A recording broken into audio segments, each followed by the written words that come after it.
नमो नमः। संस्कृतम पठ चैनल आपका स्वागत करता है। आज की वीडियो का विषय है संस्कृत विषय का शीतकालीन गृह कार्य अष्टमी अर्थात 8वीं क्लास के लिए। तो चलो आज की वीडियो शुरू करते हैं। सबसे पहले आप देख रहे हैं निम्नलिखित वाक्येषु उचित क्रियापदम लिखता। ये आपका पहला प्रश्न है और आपको इसमें करना क्या है, तो नीचे लिखे गए जो वाक्य हैं इनमें आपको उचित क्रियापद यहाँ से छांट करके लिख देने हैं।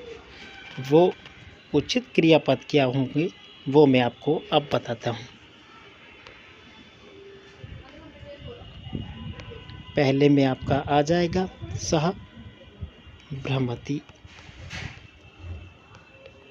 दूसरे में आपका आ जाएगा यूयम वदथ वदथ, आवाम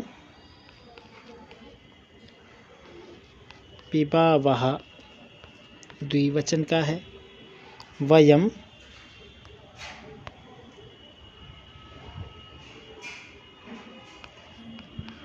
स्मरामः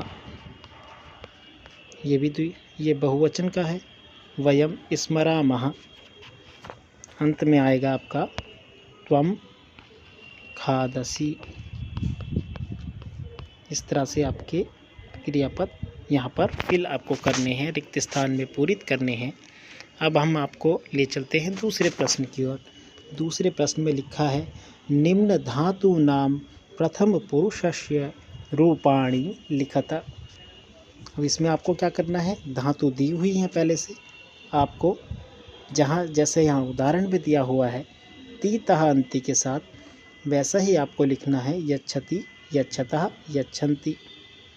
वैसे ही आपको यहाँ पर चेंज करना है, धातु ये वाली आ जाएंगी, बाकी का ऑप्शन सेम ही होगा। यहाँ पर होगा पिबति, पिबतः, पिबन्ति। ठीक है, फिर उसके बाद यहाँ पर आ जाएगा पश्यति, पश्यतः, पश्यन्ति।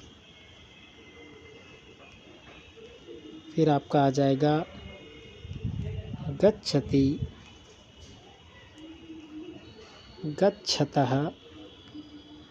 यहाँ पे आ जाएगा आपका गच्छन्ति। वैसा ही अंत में आपका आएगा आगम। ये धातु है, गम के साथ आंग उपसर्ग लगता है तो बनेगा आपका यह आगच्छति वाला, बनेगा आगच्छति, मतलब आता है। आगच्छतः, और अंत में इस वाले के लिए बनेगा आगच्छन्ति। ठीक है, जैसे औरों में बना था वैसे ही इसमें भी सेम यही प्रत्यय जो यहाँ पर दिख रहा है ती तह अंति, ये सब में जुड़ जाएगा।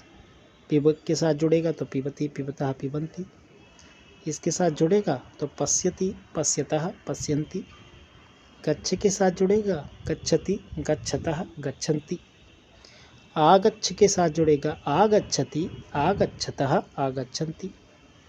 गच्छति का मतलब जाता है, आगच्छति मतलब आता है।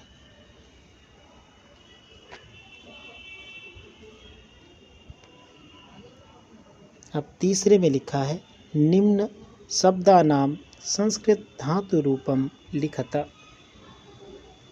तो आपको नीचे जो शब्द लिखे हैं उनकी विशेष जो धातु है उससे रिलेटेड संस्कृत में शुरुआत कहाँ से होती है, क्रियापद कहाँ से बनता है, तो धातुपद उसे ही कहते हैं। तो धातुपद देख लेते हैं। यहाँ पर यहाँ पे आ जाएगा हंस धातु, क्योंकि हंसने के बारे में है। इधर आ जाएगी चल धातु, चलने के अर्थ में है। इधर आ जाएगा खेलने के लिए, या तो खेल यूज़ करेंगे, खेलने के लिए क्रीड धातु यूज़ करेंगे, उपयोग में आएगी क्रीड धातु। फिर दौड़ने के लिए आएगी धाव धातु, गिनने के लिए पतति बनेगा, गाना गाने के लिए गा धातु आएगी, इधर नृत्य धातु आएगी, घूमने के लिए भ्रम धातु आएगी, भ्रमति भ्रमत्यः भ्रमंती बनता है, लिखने के लिए लिख धातु आएगी, बोलने के लिए वद और करने के लिए क्री धातु आएगी। तो ये धातु पद का चैप्टर है ना। इसमें आपको शब्द देख करके धातुओं के विषय में बताना था। अब हम चलते हैं अपने चौथे प्रश्न पे। अधोलिखितेषु वाक्येषु उचितम क्रियापदम लिखता। अब आपको यहाँ क्या करना है, उचित क्रियापद लिखना है। धातु यहाँ पहले से दी हुई है, जैसे हमें वहाँ धातु बतानी थी, यहाँ पहले से दी हुई है। लट लकार में बताना है वर्तमान काल में। तो देखते हैं क्या बनेगा, किस तरह से बनेगा यहाँ पे। तो मयूरौ नृत्यतः, बालौ वदतः, मृगः धावति, मनुष्यौ हसतः और भक्तौ नमतः। ये द्विवचन में है, ये भी द्विवचन में है, द्विवचन में ये है, ये भी द्विवचन में, ये बहुवचन में है, ये एक वचन में है। बहुवचन में छात्रः के साथ बनेगा लिखन्ति। खूब सारे छात्र हैं जो लिखते हैं, छात्र लिखते हैं, छात्राः लिखन्ति। मयूरौ नृत्यतः, दो मयूर नृत्य करते हैं। बालौ वदतः, दो बालक बात करते हैं या बोलते हैं। मृगः धावति, एक मृग के बारे में बता रही हैं एक वचन कि हिरन दौड़ता है। मनुष्यौ हंसतः, दो मनुष्य हंसते हैं। उसके बाद भक्तौ नमतः, दो भक्त नमस्कार करते हैं या किसका पूजन करते हैं, नमस्ते करते हैं। छात्राः लिखन्ति, छात्र बहुत सारे लिखते हैं। अब इसके बाद पांचवें उसमें आते हैं, उद्यानस्य चित्रं दृष्ट्वा पंचवाक्यानि लिखता। यहाँ सबसे पहला वाक्य यहाँ बनेगा चित्रे बालकाः बालिकाः च सन्ति, और दूसरा वाक्य बनेगा उद्याने बालकाः कन्दुकेन खेलन्ति।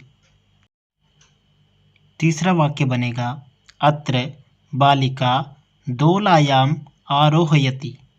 दोलायाम मतलब झूले में, अत्र मतलब उद्यान में, आरोहयति मतलब चढ़ते हैं या चढ़ती है।